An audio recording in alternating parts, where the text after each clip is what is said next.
show dengan segmen terakhir. Asyiknya saya mengamati Romo itu bahwa Romo memang tidak kasih solusi, tapi memberikan kailnya, memberikan jalan berpikir untuk mencari solusi sendiri. Jadi kalau dulu saya nakal di SMA tuh nggak dibilang harus begini, harus begitu. Cuman ditunjukkan aja bahwa kamu tuh nakal begitu ya. Tapi Anda sebagai pendidik merasa ada kepuasan berhasil nggak mendampingi orang sehingga orangnya semakin sadar? Ya itu tentu harus ditanyakan sama mereka yang hidup bersama saya.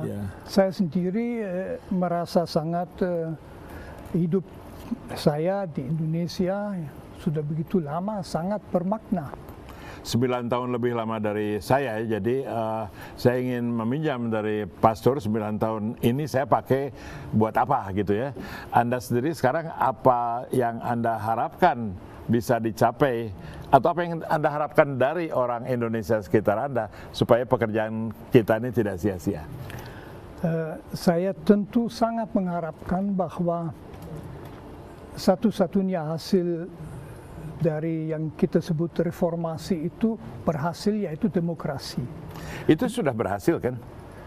Belum 100% demokrasi kita terancam, dan demokrasi dengan hak asasi manusia yang lewat amandemen sudah mendapat kedudukan yang bagus di dalam Undang-Undang Dasar. Jadi itu bagaimanapun juga jangan sampai ditarik kembali kalau mau mengadakan perubahan lagi. Itu di situ kita harus maju. Maaf, penyempurnaan terhadap demokrasi ini akan datang melalui hukum atau melalui penyempurnaan sistem kultur politik yang sebetulnya kepartaian misalnya, apakah sudah memadai di Indonesia?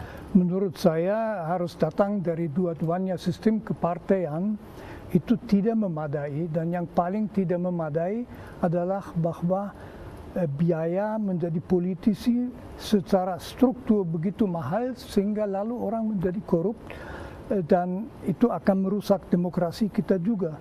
Jadi kita di satu pihak perlu pressure dari masyarakat, tapi saya kira masih bekerja juga dengan kesadaran para politisi kita. Saya belum mau melepaskan harapan bahwa politisi kita juga masih orang nasionalis yang mau memajukan bangsa dan tidak hanya diri sendiri. Tentu kalau ilmiawan bilang tidak ada alternatif terhadap demokrasi, bahwa semua negara maju makmur kaya itu negara demokratis, negara yang tirani itu tidak ada yang makmur. Tapi ada yang bilang ya kadarnya lah, jangan terlalu kebablasan seperti sekarang, nonton TV itu seperti nonton pertandingan tinju, kurangilah kadar demokrasi. Saya tidak setuju, tapi susah menyatakan bahwa saya senang yang ribut-ribut sekarang ini. Jadi bagaimana sebetulnya? Di mana setelan halus terhadap demokrasi? Misalnya satu masalah adalah otonomi daerah. Bahwa Indonesia perlu desentralisasi, saya kira tidak ada yang menyangka. Tapi sekarang otonomi daerah termasuk misalnya bupati dipilih dan sebagainya, ini semua hal yang bisa dipikirkan kembali, karena itu salah satu sumber tidak hanya korupsi tapi juga konflik yang serius.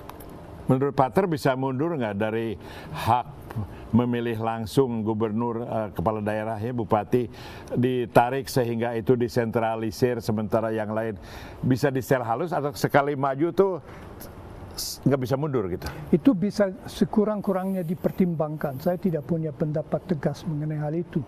Tapi misalnya bupati mengapa harus dipilih? Anda tentu ya masih bisa baca bahasa Jerman, masih bisa baca koran Jerman, barangkali nonton televisi Jerman. Apa yang bisa dipelajari Indonesia dari negara seperti Jerman? Masa pasti ada yang bisa dipelajari. Salah satu fakta, Jerman memerlukan 3 kali supaya demokrasi berhasil. Yang satu pertengahan abad ke-19 gagal, yang satu sesudah Perang Dunia Pertama gagal mengerikan dengan Hitler, sesudahnya berhasil.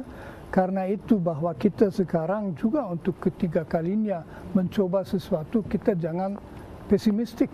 Menarik, karena Jerman sekarang boleh dibilang adalah contoh negara sukses di mana dia memimpin Eropa, baik secara, ya terutama secara ekonomis. Anda percaya bahwa setiap kita misalnya setelah perang kemerdekaan, terus kita itu Gestapo PKI, termasuk Ganyang Malaysianya. Terus sekarang muncul dari zaman 98 bahwa ada perkembangan kualitatif ke arah yang lebih baik. Saya kira perkembangan itu ada. Kita sekarang bisa membicarakan hal-hal yang dulu tidak bisa dibicarakan, dan tentu satu hal yang sangat penting yang misalnya di Jerman ada, kita harus saling menerima. Kalau kesetiaan untuk saling menerima dalam perbedaan dan identitas itu berkurang, kita negara plural gawat.